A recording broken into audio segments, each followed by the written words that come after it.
මහා කාශ්‍යප මහ රහතන් වහන්සේගේ තුන් ලෝකෙටම තියෙන එකම එක ධාතුන් වහන්සේ.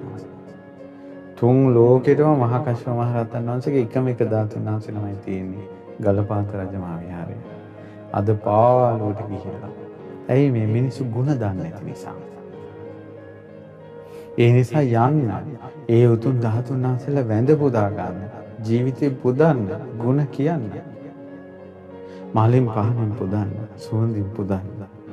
චීවරයෙන් පිරකිරින් පුදන්න, සුවඳ පැන් ඉසින්ද, සුවඳ මල් විහින්න. මහා කාශ්‍යප මහ රහතන් වහන්සේ ජීවමාන වීතින් උන්වහන්සේගේ ශ්‍රී මුඛයෙන් දන්ත ධාතුන් වහන්සේ නමක් ගැලවුණා. ඒක අරහත් පරම්පරාවෙන් ඇවිල්ලා අනුරාධපුරයට ලැබුණා මිහිඳු මහ රහතන් වහන්සේගෙන් පස්සේ. ඒ ධාතුන් වහන්සේ අරහතන් වහන්සේලා මේ ගලපාත රජමහා විහාරයට වැඩමවා ගලපාතට. ඒ ගලපාත විහෙරට ඒ කාලේ කියලා තියෙන්නේ බීමතිත්ත බීමතිත්ත විහාරය කියලා.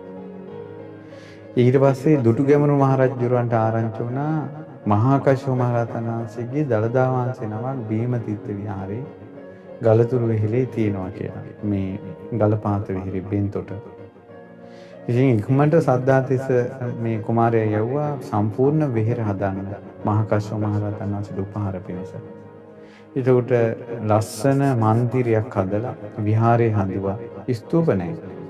දළදා වහන්සේ බලන්න පුළුවන්.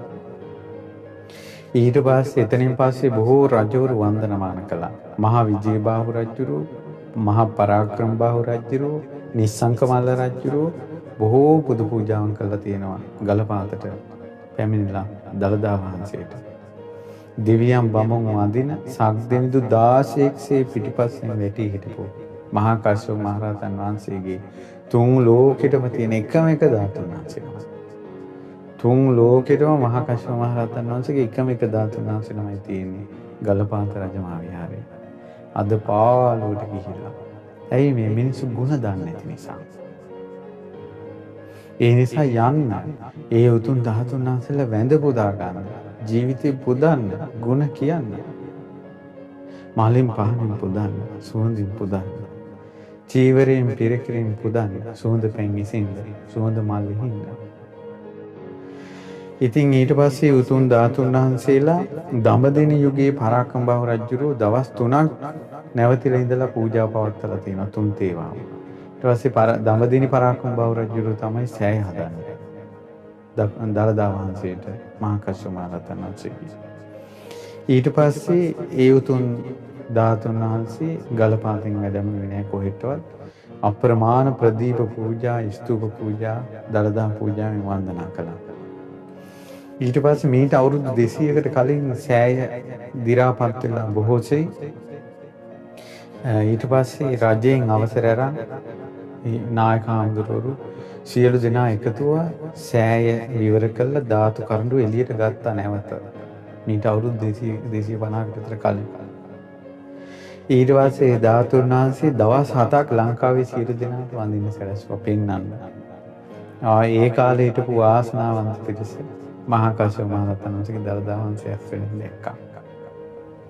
ආයෙත් සෑය තැන්පත් කළා. අදටත් ඒ සෑය ප්‍රතිසංස්කරණය කරු බව පේනවා. අදටත් ගලපාත සෑය, සොඳුරුමු සෑය අදටත් තියෙනවා. බෙන්තොට ගලපාත රජමහා විහාරය. මහා කාශ්‍යප මහදෙව්ගේ දළදා වහන්සේ වැඳ ගන්න. ජීවිතේ අංගයක් කරගන්න. සුදු පාට පිවිතුරු නෙළුමින් පුදන්න. සොඳුරු සුවඳ වෑහෙන සමම් මලින් පුදන්න. මහා කාශ්‍යප මහ රහතන් වහන්සේගේ ගුණ කඳ කියන්නේ.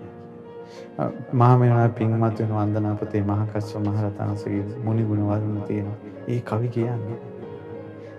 මහා කාශ්‍යප තේර බොජ්ජංග ආදී බොජ්ජංග සූත්‍ර කියන්නේ. ත්‍රිපිටක පොත් තියෙනවා නම් කාශ්‍යප සංයුත්තේ කියලා සංයුත්තනිකයි දෙකේ වෙනම කාශ්‍යප මහ රහතන් වහන්සේ දේශනා කරපු සූත්‍ර තියෙනවා. ඒ සූත්‍ර කියන්නේ කාශ්‍යප මහ රහතන් වහන්සේ බී මණ්ඩල සුලෝප උත්තමයා. බුදුරජාණන් වහන්සේගේ චීවර ධාතුව පොරෝප උත්තමයා. බුදුරජාණන් වහන්සේ මම හා සමානයි මේ කස්සප කියලා තමාට සමාන කරපු උත්තමයා. බුදුරජාණන් වහන්සේ පිරිනවම් පෑවට පස්සේ චිතකේ තිබුණ දේහේ සිරිවා කමල නළලේ පිහිටි උත්තමයන් මහා කස්සප මහ රහතන් වහන්සේ. අපගේ ආද්‍ය ආචාර්ය පාදෝත්තමයන් වහන්සේ. අපගේ අනුබුද්ධ වූ මහා කස්සප මහ රහතන් වහන්සේ. ශාසන භාරධාරී මහා කස්සප මහ රහතන් වහන්සේ. සසුනාඹරේ පුන්සඳ වූ මහ රහතන් වහන්සේ. මහා කස්සප මුනිතුන්ට වඳින්න තුන් ලෝකේ එකම එක ධාතුන් වහන්සේ ළඟ ඇයිදෝ මිනිසු වඳින්නේ නැත්තේ කියලා හිතෙනවා. මහා කස්සප මුනිතුන්ගේ නිකලස් බව නිසාද අල්පේච්ඡ බව නිසාද වනගත බව නිසාද කියලා හිතෙනවා. ජීවිතේ මේ මනුෂ්‍ය ජීවිතයක් ලැබෙලා මහා කස්සප මහ රහතන් වහන්සේගේ දළදා වහන්සේ වැඳලා නැත්තම් වැඩක් නැහැ. පාන්සිතින් වදින්න. හැමදාම යන්න බැරි නම් වයසක ඇත්තන්ට එක දවසක් හරි යන්න. දරුවන්ට කියන්නේ අනේ මාව අපිව ගෙන්නගෙන පස්සෙල්ල කියලා. අමාරු නෑ පහසුවෙන් යන්න පුළුවන් පාරවල් තොටවල්.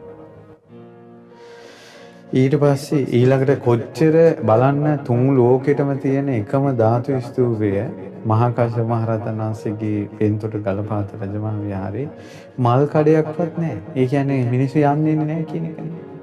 මල් කඩයක්වත් නැහැ. ඉතින් ඒ නිසා නිතර මිනිස්සු යන්න දෙන්න කියන්නේ මොන කවුරු හරි මල් කඩයක් දාගන්න. එතකොට ඒ විහිර ආයෙත් මලින් පිරි. සුවඳින් පිරි.